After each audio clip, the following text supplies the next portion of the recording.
Monday night, straight no dancers was inside. Everybody's waiting for the bebop.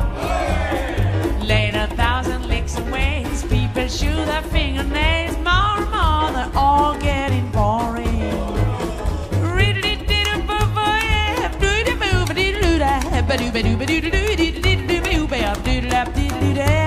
So soon the owner closed the door. He don't want to have no ball, so the dancers started jigging in Harlem.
Just say welcome to Phil Wilson, who is my friend since I was 10 years old. Right. I have proof right here. There we are. Hey, Mayor? Yeah. I've got this thing. Hang on a sec. What's that thing in front of the screen? Oh, yeah. Oh, that's okay. She can't see it looks perfect. Yeah. Wow. It has to. You look. You have a bit. This gives you a look at your dress. Yeah. Beautiful. Yeah. Yeah. Yeah, that was like such a fantastic evening. So we came to Helsingborg, and I knew that I was going to listen to a trombone player who had played with Woody Herman, and as people say, the roomie, you have also played with Louis Armstrong. Yep. It was the top of the top. So we were so excited, and I was there with my family. And then I remember do you remember what song we played together? I do not. I think it was Muskrat Rum. Am I right? Totally. It's been a while. And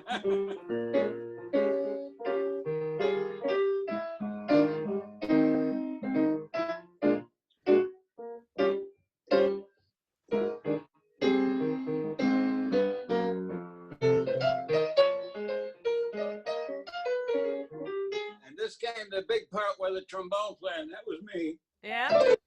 To do that. I do it I show the listeners how this is so important. It's like the most important in life is to do this. Absolutely.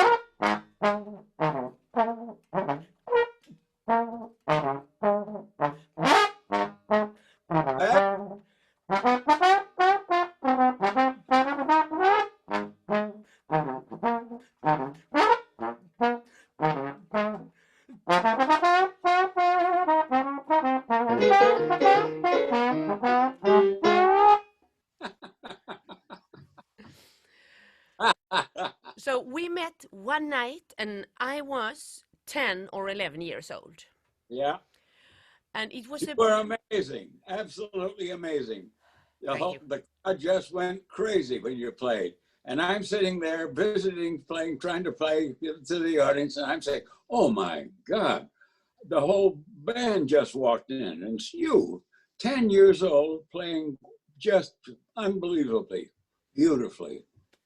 Thank you. I mean, where did all of that, the history that you demonstrate when you play all your instruments are just amazing. I was watching you play with Count Basie's band, one of your other things recently, and you took the trumpet up and you're playing over Count Basie's band with all the right feeling, expression, everything.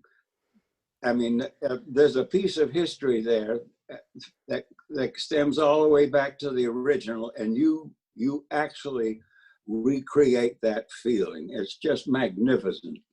Old timer like me, I was around when those guys were doing that, and it's just, you know, wow, you know. Thank you. It feels I'm feeling very touched that you say that. I'm so happy. Phil Wilson is a legend. And I mean, when a legend says something nice to you, it feels like a Nobel Prize and better. Listen, I'm talking to a legend. Yeah. So I have greetings from my family. They are all, you know, because it was such a fantastic thing.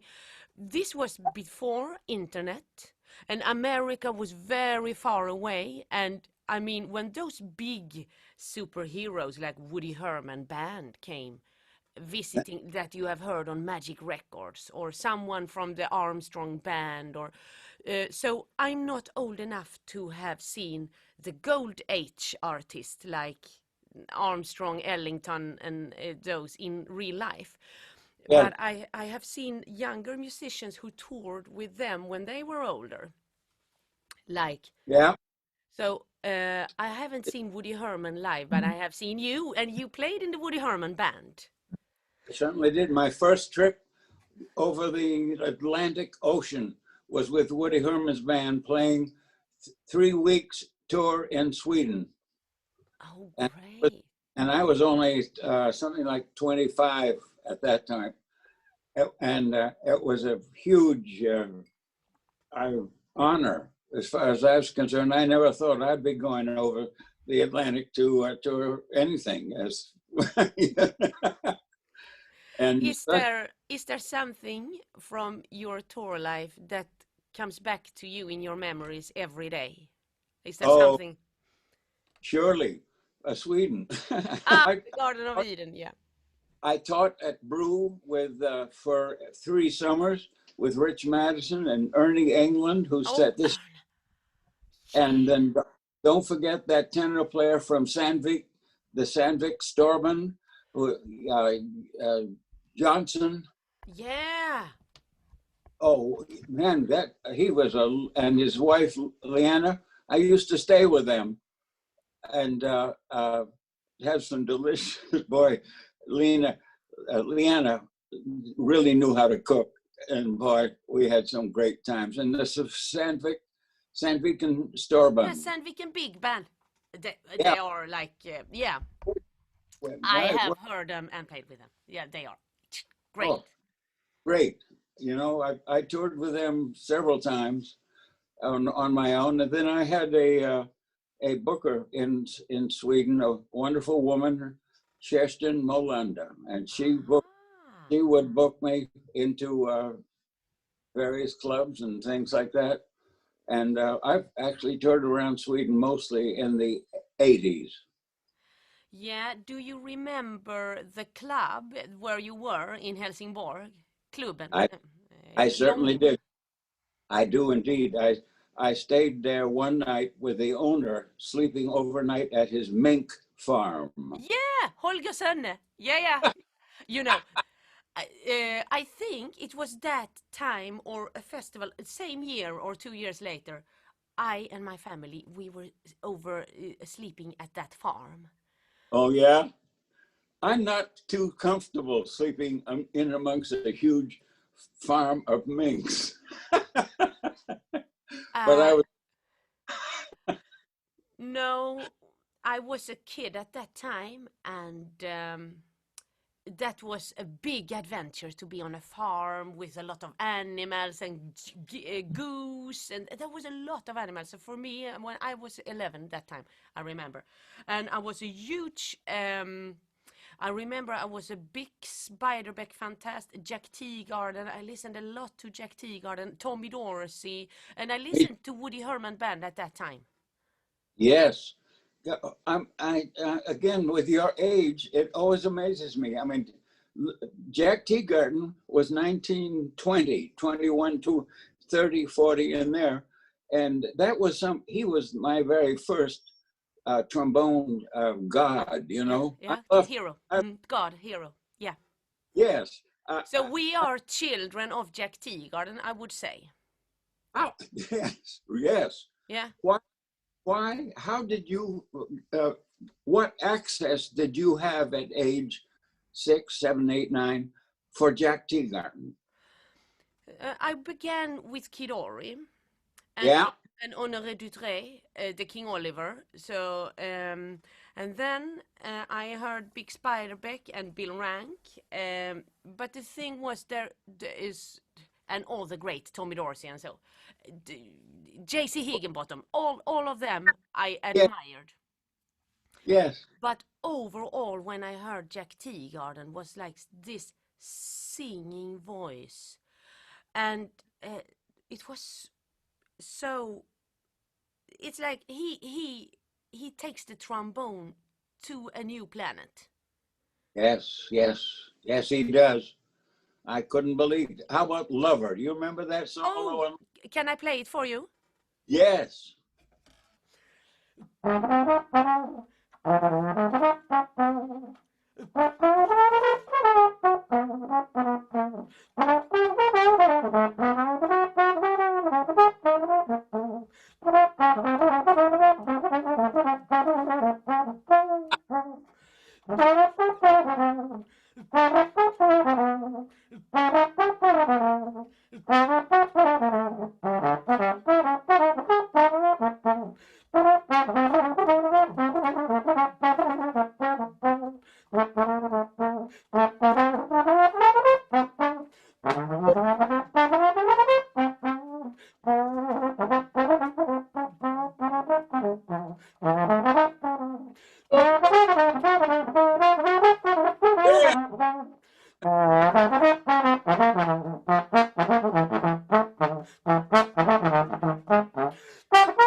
Have you been playing Lover as a solo number? Oh no, that I actually used to be able to play that when I played trombone, you know. Yeah. And, I spent a whole lot of time studying it, of course, and getting it down. Boy, that's beautiful. Well, you know, I was just reading the downbeat, current downbeat just came yesterday, and they had the readers poll, and our mutual friend Annette Cohen placed number 4. The winner was, I think, Trombone Jordy, and then Wycliffe, and then I've forgotten who the third one was. But you said Annette Cohen. Aubrey Logan is what I meant to say. Yeah. Aubrey, I'm sorry. Our mutual friend was number 4. in the list, and the list has 25 different names. And, you know, working with people like that is just amazing. You just, wow. What, I still don't. Thank you. How did you, for instance, where did you get recordings of Bix Beiderbecke? Where did you get recordings of Kid Ory? Where did you get? So my father had all kinds of records of jazz. So we had maybe 3,000 records at home. I think you just answered the question. Yeah. Yeah, but you must have a lot of records to. You can have one record, but you must have a couple of hundreds or thousand to get the whole picture. How 7,000 sound to you? Have you 7,000? Yeah. I mean, this house, after a career of 70 years, the collection of I'm impressed. I'm impressed. Well, come on now. I remember that I got this picture of you, and how old is that now? That's been around for a while now. Let's say it's I think during my career, or 35 years ago. Yeah. It's unbelievable. Yeah. Do you know, you have inspired me with one thing, because, you know, my parade, my solo number one was that I played. You will recognize it soon. Oh, I already know what. But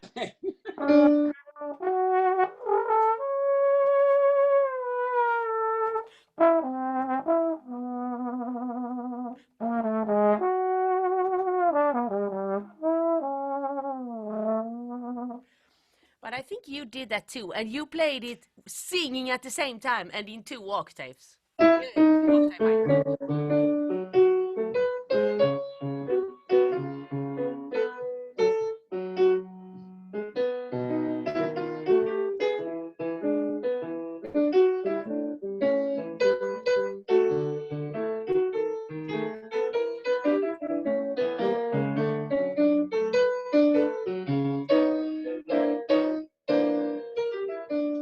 Easy way out.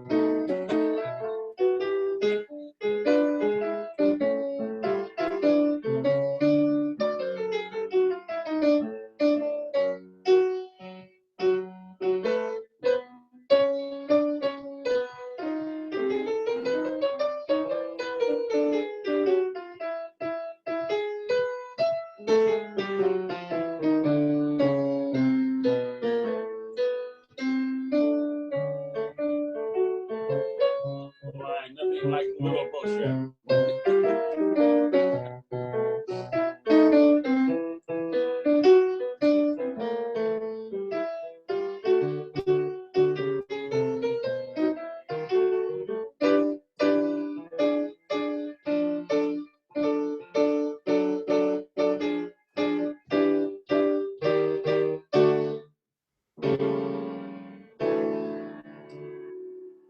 Something like.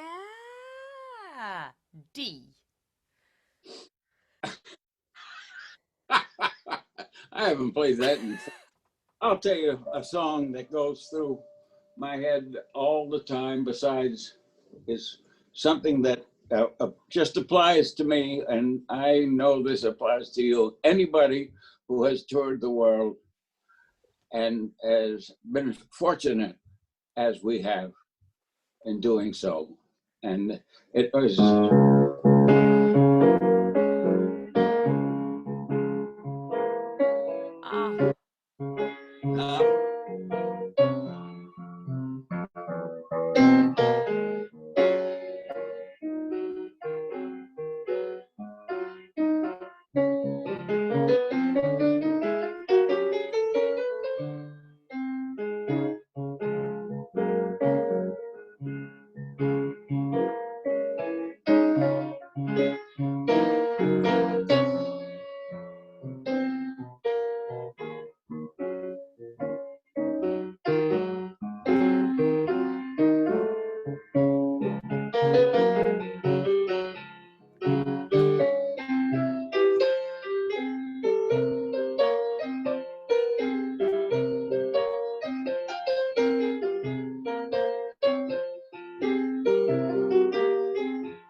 ever.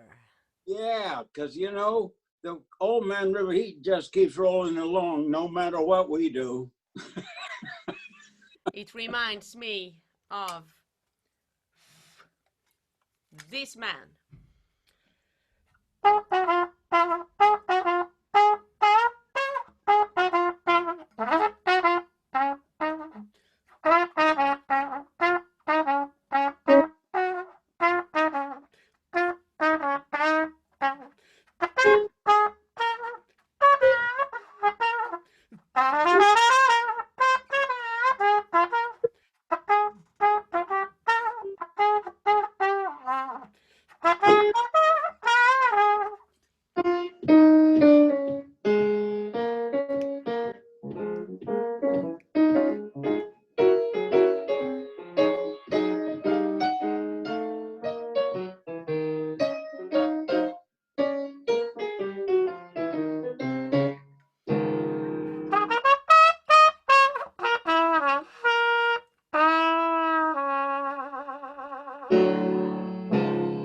While she's here, we wrote a song for you. Yeah, Well, wonderful.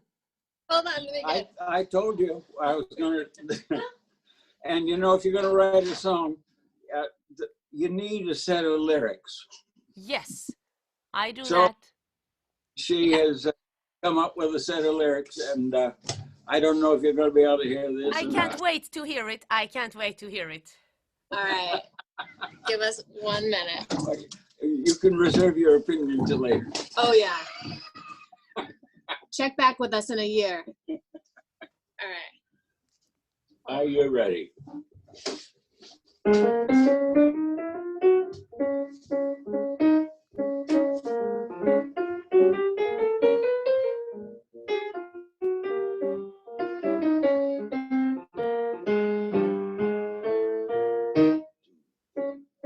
Gunhild, that girl from Sweden. Gunhild for every season. She don't need no reason. Tapping, clapping, and a snapping. Gunhild, that girl can sing. Gunhild for sure can swing. Plays damn everything. Tapping and a snapping and a clapping. She's so direct, you don't know what to expect. She's jolly funny, and she's quick as a bunny. Gunhild, that girl can dance. Gunhild, don't miss your chance. Slip you right in a trance. Tapping and a clapping and a snapping. Yeah! I mean, yesterday. Yeah. Thank you. You know what, Phil, Phil and Marion, you are my favorites. We're going to do something fantastic about this. You just composed my signature melody. Oh man. You will have a lot of money coming in from my shows after Corona, if I'm alive. We have some back. We tried to keep it short. You know what? You are absolute. I'm so honored. Oh, listen, that's a two-way street. So we have a plan because I composed a song. So when I was small, when I was 12 or 10 years old, so there was an American trombone player from Boston, Massachusetts, who had played with all the great Louis Armstrong, among others, and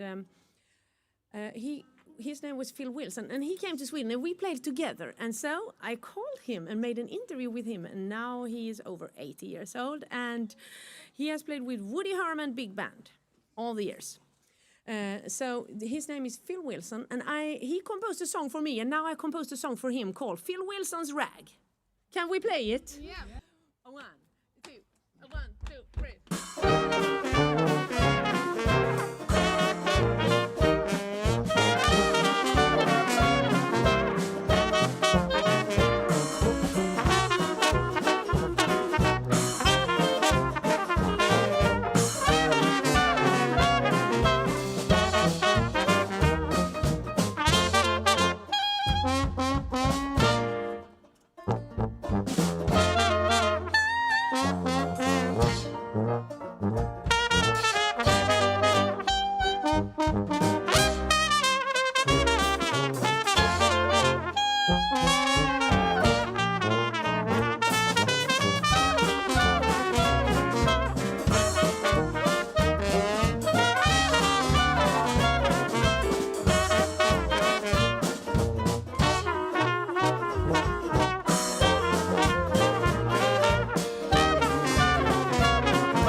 Okay, all right, ma'am. Yes. Almost. Mm. How many children do you have? I have Gunhild? two. Oh, boy. I wanted to have 4 or 5, but I have two lions. Yeah, yeah. How old? So my daughter is 15, and my Wow. son is 13. Oh boy. And my daughter plays trombone. I play with my neighbors here, so that's what we do. We have saxophone players, and we make a Gold Cat Big Spiderbeck ensemble. Yeah. And we make a little Louis Russell ensemble, so we can play those, you know, Saratoga Shout and the old 1930s stuff. Who writes the arrangements for those groups? I do. Beautiful. I've been doing that for 70 years. Yeah. I was 52 years teaching at Berklee. You know, harmony, arranging, composition, and oh, incidentally, I did teach private trombone also, and ensembles. Oh, so you are teaching arranging? Oh yeah, yeah. Do you remember Buddy Rich? Yes, I do. Do you remember Mercy, Mercy, Mercy? Oh yeah, big hit, big hit. That was my arrangement. Can you give me an advice as arranger? Maybe. I'd be happy to. Yeah. Write what you hear,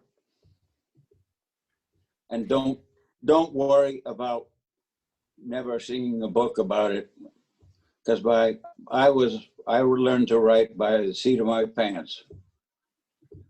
I had in a school band up at a really fine school. I had the opportunity to go to because my father was a history professor at Phillips Exeter Academy up in New Hampshire, and that's really where I was raised. So I was very fortunate to have a really top of the line education. I created a band. I was always creating a band, a whole lot like you. It takes one to know one, you know. And, you know, if you're going to get a group together to sound, you're going to have to work at all levels. Yeah. In fact, I myself am a mild dyslexic case. Oh, it would be if I would love if Marianne wants to sing one more song. It's wonderful. I mean, if you want. I want a retake of Gunhild. Yeah, yeah, yeah, You yeah. know what she Yes. wants? I'll tell you what I she want a wants. retake. What She does she wants. want? Oh yeah. Oh yeah, let's take it. We've neither of us have ever played this before, but we just got it out. Actually, you probably have played this.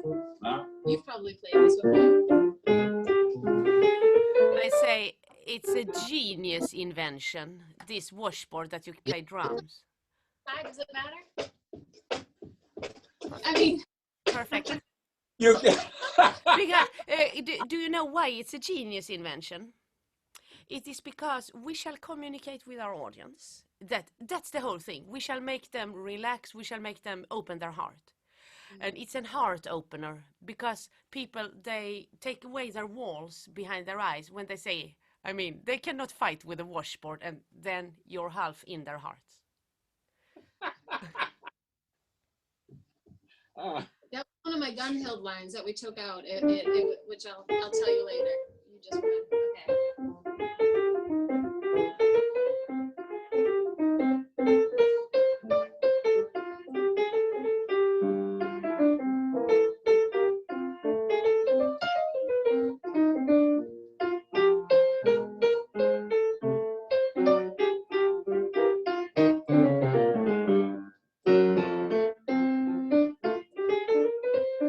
Oh yeah.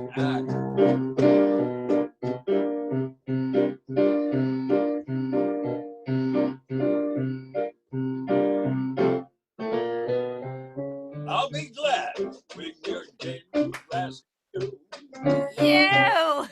Glad you're dead to last you. I'll be standing on the corner high. They drag your body by. I'll be glad when you're dead.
Yeah, washboard solo.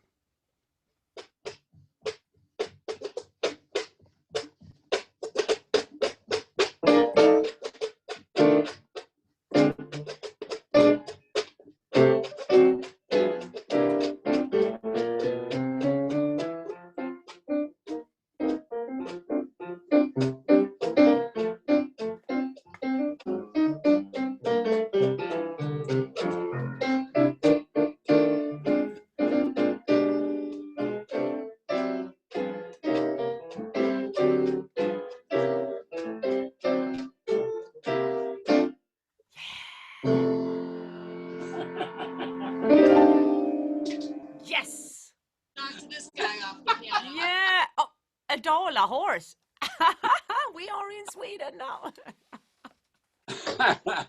Oh, great! Great! I've been on the side of a room for a couple years, and today was the first time I picked it up.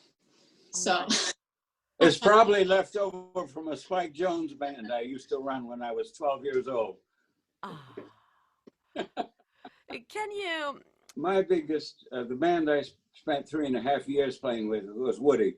Yeah, Woody Herman. Yeah. Yeah, I didn't play with Buddy. because I was teaching it. By that time, I was raising a family, so it wasn't. You couldn't go out on the road with family and do it right, you know. So all I did is write. I wrote about 5 or 6 different charts for him. Chelsea Bridge, Mr. Lucky, Mercy, basically blues is mine. One more I can't think. Oh yeah, Lush Life. That if you ever find Buddy Rich's Lush Life, that chart is choice. It's just one full chorus, no extra, nothing. You know, check that arrangement out. I'm very proud of that arrangement. It's a thing of beauty. I like Buddy. We were good friends. Wow. Yeah. How did you think when you were writing arrangement? Did you have a person, a special musician in mind that, okay, so this man, he sounds like this, so I write in his. Did you have something in mind when you... Sure. Yes. For one thing, when I was a kid, my father, as I said, he worked at this Belmont, it's not Belmont, Phillips Exeter Academy. It's a major Ivy League high school grade, grades 9 through 12. It's one of the top ones in the school, in the country. So my father also ran the freshman dormitory. That means 64 extra boys in this huge building. And somebody in the basement, somebody left in the storage room in the basement of that dormitory some drums. And they stayed there in the back of this room, dusty, for 9 years. And I found them as a 9-year-old, and I say, hey, that looks like a bass. Ooh. And so my father found the label on it and called the owner, which was, of course, and he said, no, we don't want it. You can use it. So I actually played drums up in my room to Buddy Rich with Tommy Dorsey in 1940. Tommy Dorsey and Buddy, he had Frank Sinatra, and that was it. Buddy Rich, Tommy Dorsey was as big as Elvis Presley was in 55. And as far as the entertainment industry, Tommy was it, and it's probably because of Sinatra's being his vocalist. But anyways, Well Get It and Opus #1 and Sunny Side of the Street and all those beautiful charts, often written by my friend Nelson Riddle, the trombone player. Yeah. He was on the band. He played third trombone in that band. That's how Sinatra and Nelson Riddle got together. So I could actually do a pretty good Buddy Rich playing drums. Yeah. And for me to, and he was a huge influence, I mean, let's face it. So when it came to writing some tunes for him, it was an honor for me, as far as I went. And wow, I got to know him and I like him very much. I liked him, the guy. I have a question to you, because arranging is one of my biggest, like very close to my heart. I think of arranging and the voicing and how instruments sounds and how to put them together. Right. So when you write an arrangement for such a high level band as the Buddy Rich band, I would say the musicians, they can play anything. Yeah. Are you thinking that you write an arrangement that is easy to take, that shall take it like on the spot, or are you thinking that, okay, I'm gonna challenge their level now? Like, for example, Karl-Heinz Stockhausen and the European modernists, they are like challenging the musicians' levels. None of that. None of that. Cancel it. That's, yeah. You write what you hear. You write from your soul. Yeah. That's pure and simple, and nothing else influences you. So if they're going to be playing some of your music after you pass, that's the stuff that they're going to remember is the stuff that came from the soul. Yeah, you can write endless, you know, endless dribble, as my mother used to say. Yeah, yeah. And they have no meaning.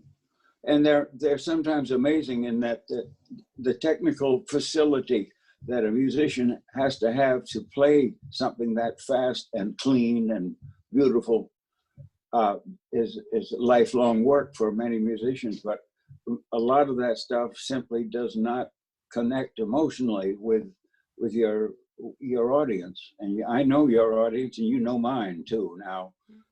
Uh, uh, you have, that's why I want you to check out Lush Life for me. Yeah, But I totally will. yeah, yeah. As your who can you tell if you mention 2 or 3 names? Who were your biggest inspiration in life? As an arranger, As a arranger and artist, like. I'd have to say there's a bunch. When it comes to trombone players, I just plain like the trombone, period. I, I don't, I may have a certain liking, a closer liking for Carl Fontana. I liked him as a person and as a player, and they were the same. He was magnificent, and those lines were beautiful. But as a arranger, I love Duke Ellington, and I spent a lot of time trying to figure his voicings out, and with some success, I might say. I'm pretty good at doing it. Fantastic. There's also for blues. Do you remember? Oh man, see if I can come up. Who was the jazz trumpet player with Count Basie in 1943? Charlie Shavers, Buck Clayton. Buck Clayton. Thank you. Buck Clayton. Mm. Buck Clayton was an influence on me as an arranger, just for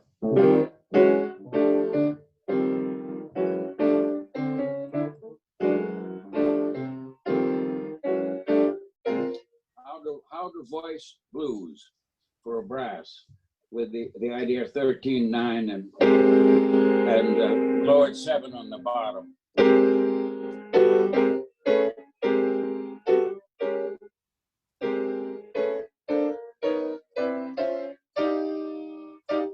And all that sort of thing.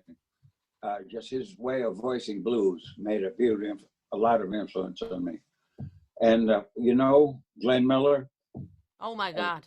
Oh my God, the voicing of Glenn Miller, it's insane. It's unbelievable. Yeah, well, it's a lead for me.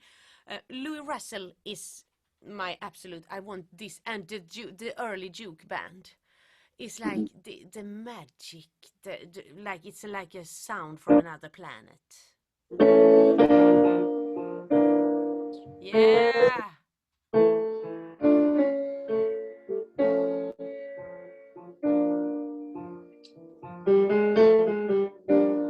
you ever hear the story about this? Why that voicing for I think it was bass clarinet, trombone.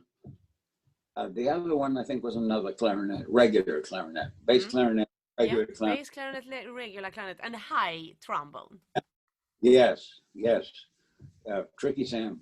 And then I think it was piano and there was a guitar maybe.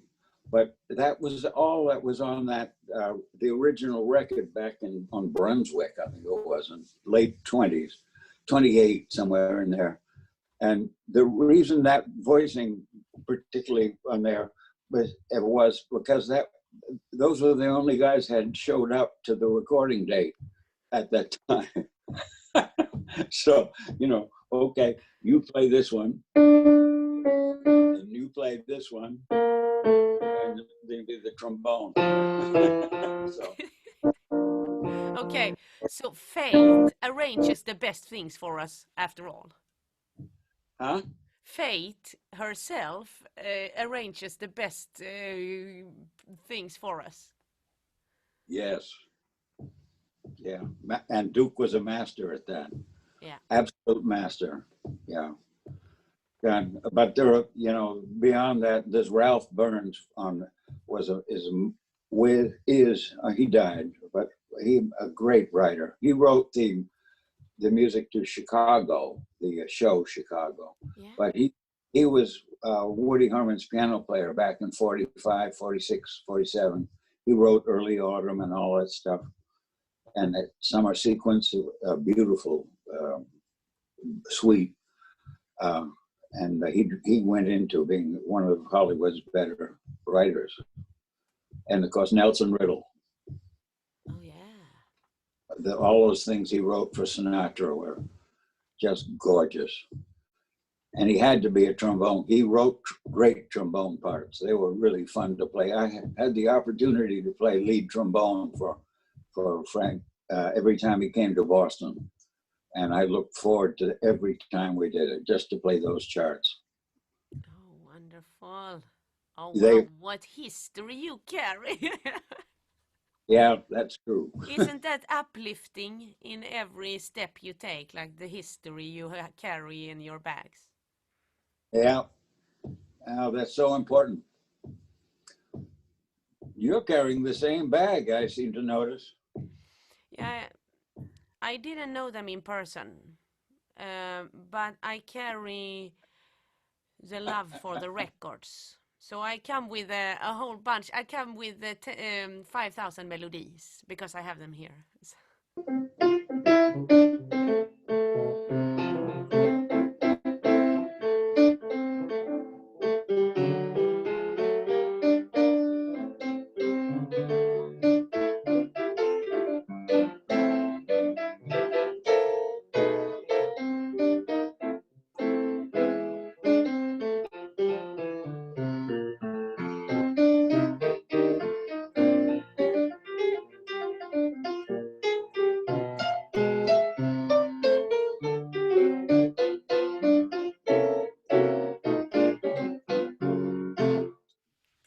Yeah, you are wonderful, and I'm gonna send you my composition, and we're gonna make a version of your composition.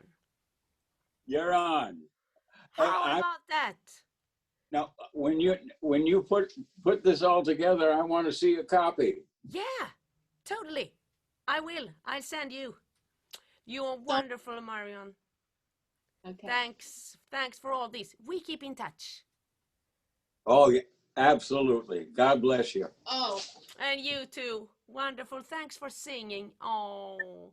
Thanks for being wonderful. All right. Yeah, we talk again. Yep. Bye.